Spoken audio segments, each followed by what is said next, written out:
How you doing there? Welcome back to Babylon Talmud. We're studying Daf Chav, Daf 20 of Masechta Nedarim. Hopefully that's what we're up to. I think it's what we're up to. Let me stretch this tickle. I'll pause it. Well, today we're talking more about Nedarim a little bit, let's just say. Alright, you ready to rock and roll? Let's do this. We're going to start the Mishnah on the top of Daf Chav, and we're going to finish the Perek, the second Perek. We'll start the third Perek. We're moving, friends. We're moving to Masechta Nedarim. What do you want me to tell you? Alright, says the Gemara, says the Mishnah on Daf Chav, all the way at the top. Nadar b'cherim, v'amar lo nadarti ala b'cherim lo shal yom. Oh, so a fellow makes a vow, and he says that pizza is like a cherim. Alright, but then he qualifies, lo nadarti ala b'cherim lo shal yom. I'm talking about, I don't know, I think it's a net, a fisher's net or something. Alright, so I guess he wasn't talking about a vow, he's talking about a fisher's net. So, b'korban, if he says korban, v'amar lo nadarti ala b'korbanos shamalachim. But then he qualifies, well, really, I'm just talking about the, I don't know, giving like an offering to a king, but not actually like a korban, like a neder. Hari atzmi korban. He says, I am a korban. What is it? Oh yeah, I think he's like basically saying to his friend, yo, friend, guy, person, dude, man, fellow. I'm like a korban, you can't, get any benefit from me. And then he qualifies, oh, by the way, just kidding. When I said korban, when I said Hari Atzmi korban, I was referring to like not myself. I was referring to like this bone that I have at home that I like play game, I like fool people with when I vow. Good one. Ishti nenis, konam ishti nenisli. He says, all right, my wife can't get any benefit from me, but then he qualified, then he says, oh, by the way, I was talking about my first wife who I divorced. Psych. Al kulan einishan loim. So by all those, like, you don't need to get that annulled because they're all like shtickle redunculous. Ve'im nishalu. And if you do go to get it annulled, well then actually we do the opposite, onshin osan, we like punish them, and we're actually like, we go hard on them. Okay? Chacham say, in Pesach, we figure out how to, we like go and like try to annul it using like a Pesach, some kind of like entryway to say that like, you didn't really mean it. And then I think we teach him what we're like, then we like punish him a shtickle to like teach him a lesson, so that people won't take Nedarim lightly. So I guess they kind of like annul it using some kind of like an opening. We're going to learn about openings, I think tomorrow. And then, yes, they find like some kind of opening, but nonetheless, they like punish him somewhat so that people shouldn't be lenient when it comes to vows. Alright, let me tell you. So now, Hagu Fakash, we say 1 second. This is inherently contradictory because on the one hand, Amarti said, Ein Nishal Loyen, because on the one hand you said, Ein Nishal Loyen, right? In all these cases, you don't actually have to get them annulled or anything like that. They just don't count in the first place to begin with. But then it says, but then it says, but if you do go to get it annulled, then we punish them and we're stringent. So Amr V'Yehuda Achi Katani. This is what it means. It says V'Yehuda, this is what it means. Look, in all of these cases, you don't have to go and get it annulled. But when is that the case? That's by a Talmud Chacham who knows the halachis. But if an Amoritz who's making these vows and then he comes to Bezdin to ask about it and to get it annulled, so then we punish him and we're stringent upon him. I understand what it means that we're stringent,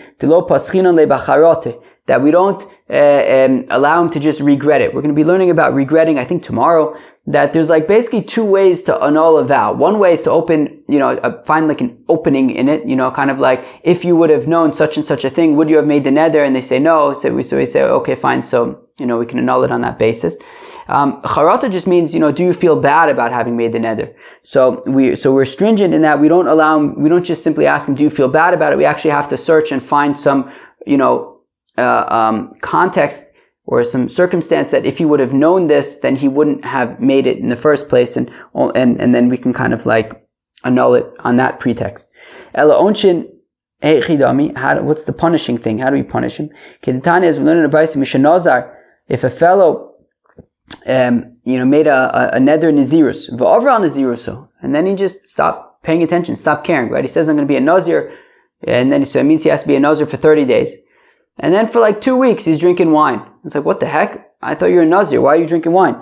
Ein is kakin low, so we don't allow him to, end his Nazirus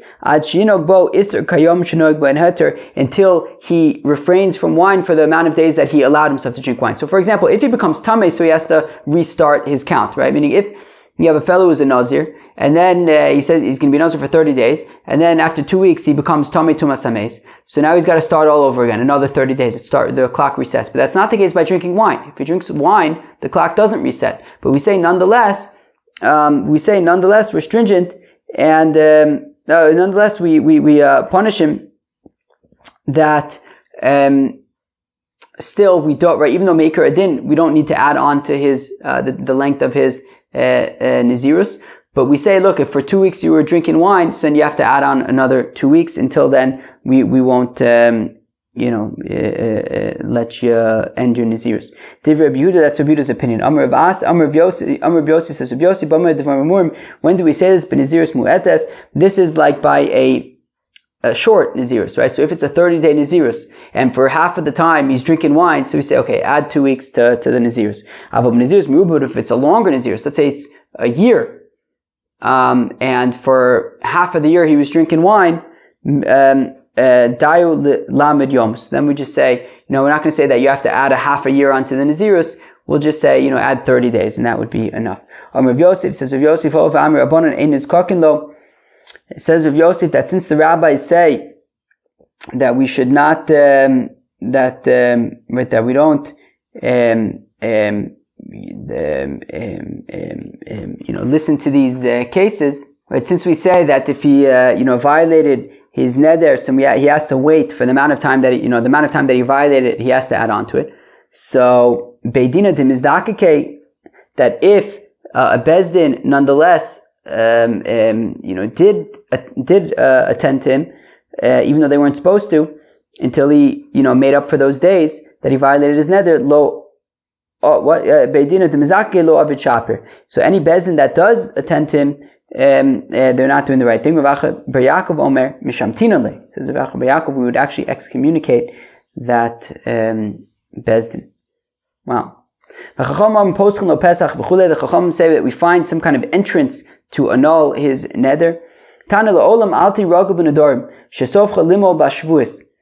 That we learn in a brayso that a fellow should not become accustomed to making vows, because if you become accustomed to making vows, you're going to end up violating an oath.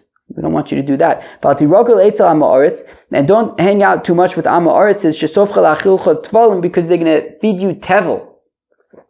And if you're a kohen, don't hang out with other kohanim who are Amma Oritzes, because they're going to feed you impure truma. And don't chat too much with women, because it's going to lead to inappropriate relationships with them. A fellow who looks at women, so he's going to end up sinning. And anybody who looks at the heel of a woman, is going to have children who are not good. Omar Rav Yosef says of Yosef v'ishto nida, and that's specifically talking about his wife who is a nida. Okay, I'm sorry, that applies even to his wife who's a nida. Omar Reb Shimon ben Lakish says Reb Shimon ben Lakish akeva de katani b'mokum hatinofes, and it says Reb Shimon ben Lakish that when we refer to the heel, we're talking about her private parts, she'u mechuven keneged ha'ekev, which I guess is, kind of aligned with the heels.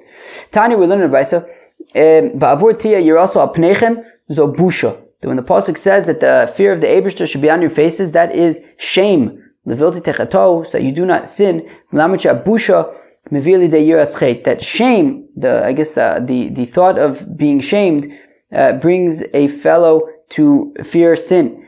Mikan Amu, from here they said, Simin Yafa ba'adam shu baishin, that it's good for a fellow to have, an element of shame in his character.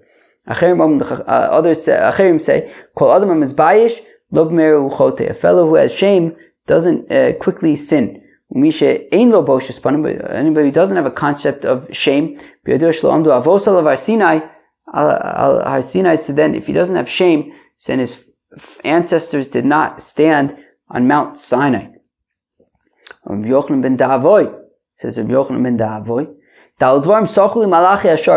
four things were communicated to me by the ministering angels. How come there are lame people? Because their parents, I believe, because their parents flip over the table. Flip over your table. You can use your imagination. I think it could mean I don't think it's clear what it means. I think there's different opinions what it means. Let's just say that it means anal intercourse. Let's go with that one. If you have other creative suggestions, you don't have to share them with us, but those might also be correct. How come there are people who are mute? Because they kiss their wives' private parts. How come there are deaf people? Because they speak while they are having, their parents speak while they're having intercourse. How come there are blind people? Because I think also it's referring to the parents that his father looks at his wife's private parts. We have a contradiction. They asked Ima Shalom. Ima Shalom was the wife of Rabbi Eliezer and the sister of Rabbi Gamliel.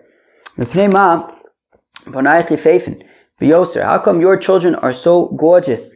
Amra Loin, she said to them, Eino misaper imi, because my husband Rabbi Eliezer does not have beer with me. Not at the beginning of the night, not at the end of the night, when there are other women out and about, that he shouldn't chas v'shalom be thinking about anybody else. Rather at midnight when it is quiet and there won't be any other women out and about on the streets, and he's just going to be thinking about me.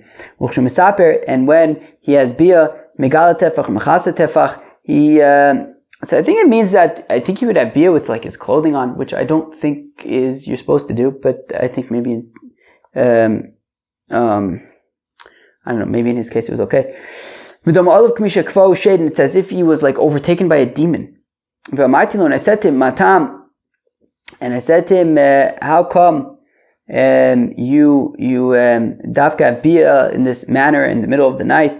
And he said to me, that I shouldn't be thinking about, I shouldn't notice and see any other women, which would ki'ilu make it not exactly that the children would be mamzerim, but ki'ilu as if the children would be mamzerim, because it's like in some way as if I'm like having beer with somebody else. Lo kasha. So on the one hand, we're saying, that you become that there are deaf people because they speak during Tashmish, and yet at the same time, apparently, Ima Shalom asked Rabbi Eliezer while they're having bia why he does these things. He's in the middle of the night, clothing. So lokasha ad b'mila detachmish ad b'mila achronoso. So it depends. If you're talking about tashmish, if they're talking about bia, so then that's okay. But to talk about other things, then it's not okay. Rabbi Yochanan says, Rabbi Yochanan, Yochanan ben Davoy. So it says Rabbi Yochanan, this is the opinion of Yochanan ben Davoy, that these four things, right? How come there are blind people and deaf people? The Chacham said, Ein halacha Yochanan ben Davoy, that the halacha is not like Yochanan ben Davoy. Elo, rather, Kol ma she'adam rotze la'asos b'ishto oseh. That whatever a fellow wants to do with his wife, he can do with his wife. Like meat that comes from a butcher. You want to eat it with salt, eat it with salt. If you want to eat roasted, eat it roasted. If you want to boil it, boil it. If you want to boil it a lot, boil it a lot. Or if you get fish from a fishery. They go, my cousins is a Mamish Shkol, they go to a place called Hawkers. I don't know. They go to a place called Hawkers. That's where they get meat, is Hawkers. Anyways, so Okay, Seder, yeah, husband and wife can do whatever they want together. Amar Meimar says, Meimar, Ma Malachi Asharis, so who are these Malachi Asharis, right? So we said earlier that Rabbi Yochanan ben Davai said that the ministering angels told him those 4 things. So who are these Malachi Asharis? So, Rabbanan. So where am I? Who are these ministering angels who apparently told these things to Rabbi Yochanan ben Davai? So Rabbanan, it's talking about the rabbis. The Itema Malachi Asharis, it's talking, if you really think it's talking about actually Malachi Asharis Mamish, the actual ministering angels, Amai Omer Rabbi Yochanan in Halacha Yochanan ben Davai. Then how could Rabbi Yochanan say that? We don't paskin like Rabbi Yochanan ben Davai who said that these things were told him by ministering angels. I mean, if the ministering angels told him stuff, they would know these things. So if it's talking about the rabbis, then why do we call them ministering angels? The mitzaynik malach esharis, because they're special, like ministering angels.